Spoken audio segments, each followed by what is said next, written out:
Baiklah, Assalamualaikum warahmatullahi wabarakatuh. Perkenalkan kami dari kelompok 6 SAS, dan kali ini kami akan meresentasikan uh, pembahasan kami yang berjudul Antara Nugas dan Bergaya Konsumerisme Mahasiswa dalam Ruang Kafe. Dan ini adalah kelima anggota kelompok kami.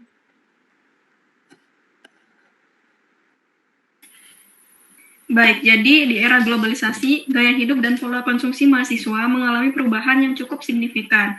Konsumsi tidak lagi hanya untuk memenuhi kebutuhan, tetapi juga dipengaruhi oleh tren, gaya hidup, dan keinginan untuk mendapatkan pengakuan sosial, yang kemudian dikenal sebagai konsumerisme. Fenomena ini terlihat dari berkembangnya budaya kafe di kalangan mahasiswa. Kafe tidak lagi sekedar tempat makan atau minum, tapi sudah menjadi bagian dari gaya hidup dan memiliki nilai simbolik dalam membentuk identitas. Hal ini juga tampak dalam aktivitas nugas di kafe, yang bukan hanya berkaitan dengan kebutuhan akademik, tetapi juga melibatkan konsumsi, interaksi sosial, dan sering ditampilkan di media sosial sebagai bentuk self-presentation. Akibatnya, muncul pergeseran dari kebutuhan ke keinginan, sekaligus dilema antara tuntutan akademik dan gaya hidup konsumtif. Oleh karena itu, penelitian ini bertujuan untuk mengkaji bagaimana konsumerisme dalam ruang kafe memengaruhi perilaku dan cara pandang mahasiswa. Bisa di next. Baik, selanjutnya saya akan menjelaskan bagian pembahasan. Yang pertama itu saya akan membahas tentang gaya hidup hedonisme dan konsumerisme masuk di kafe. Bahwasannya gaya hidup hedonisme adalah pola hidup yang lebih mengutamakan kesenangan dan kepuasan pribadi. Pada mahasiswa, hal ini terlihat dari kebiasaan nongkrong di kafe yang bukan lagi sekedar untuk makan atau minum, tapi juga untuk bersosialisasi dan mencari kenyamanan. Fenomena ini berkaitan dengan konsumerisme di mana konsumsi tidak lagi didasarkan pada kebutuhan melainkan keinginan. Mahasiswa datang ke kafe bukan hanya untuk membeli produk, tapi juga untuk menikmati suasana dan membangun identitas diri. Selain itu, media sosial ikut memperkuat perilaku ini. Banyak mahasiswa memilih kafe yang estetik dan sedang tren untuk kemudian dibagikan sebagai bentuk eksistensi di lingkungan sosial. Akibatnya, terjadi pergeseran perilaku dari yang awalnya berbasis kebutuhan menjadi keinginan. Mahasiswa bahkan rela mengeluarkan biaya lebih demi mendapatkan pengalaman sosial dan status tertentu. Lanjut.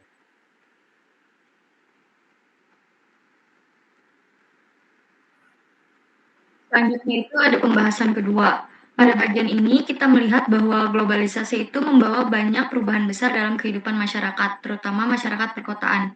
Pada masyarakat perkotaan itu cenderung memiliki gaya hidup yang serba instan dan praktis. Hal tersebut itu tidak terlepas dari peran media sosial yang terus menampilkan tren gaya hidup. Akibat dari tren-tren tersebut itu muncul kecenderungan konsumtif, di mana orang tidak hanya mengonsumsi berdasarkan kebutuhan, tetapi juga karena keinginan dan gaya hidup. Selanjutnya itu perubahan fungsi kafe. Kafe yang awalnya digunakan sebagai tempat untuk makan, minum, atau sekedar bersantai, kini telah berkembang menjadi ruang sosial yang multifungsi. Salah satu fungsinya itu ada sebagai tempat belajar alternatif bagi mahasiswa. Kafe menawarkan suasana yang lebih nyaman, fasilitas seperti Wi-Fi, serta lingkungan yang tidak monoton seperti ruang kelas atau perpustakaan. Pada yang terakhir itu ada kita melihat bahwa fenomena nugas di kafe itu tidak bisa dipahami hanya sebagai kegiatan belajar biasa.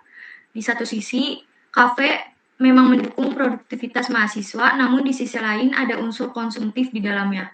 Mahasiswa datang ke kafe bukan hanya untuk belajar, tetapi juga untuk mengonsumsi dan menikmati gaya hidup tertentu. Selain itu, kafe juga menjadi tempat untuk menunjukkan identitas diri, misalnya ingin terlihat produktif, kreatif, dan terlihat lebih modern.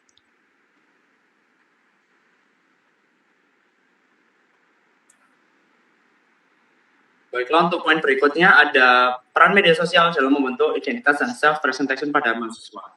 Seperti yang sudah dijelaskan sama oleh teman saya sebelumnya, bahwa fungsi kafe telah beralih dari yang sebelumnya hanya sekedar tempat makan, minum, atau bersantai, jadi tempat di mana mahasiswa itu belajar atau nugas dengan suasana baru. Tapi jika dilihat lebih jauh, peran media sosial itu juga membawa fenomena baru untuk mahasiswa ini, di mana mahasiswa platform media sosial seperti Instagram, TikTok maupun Twitter membuat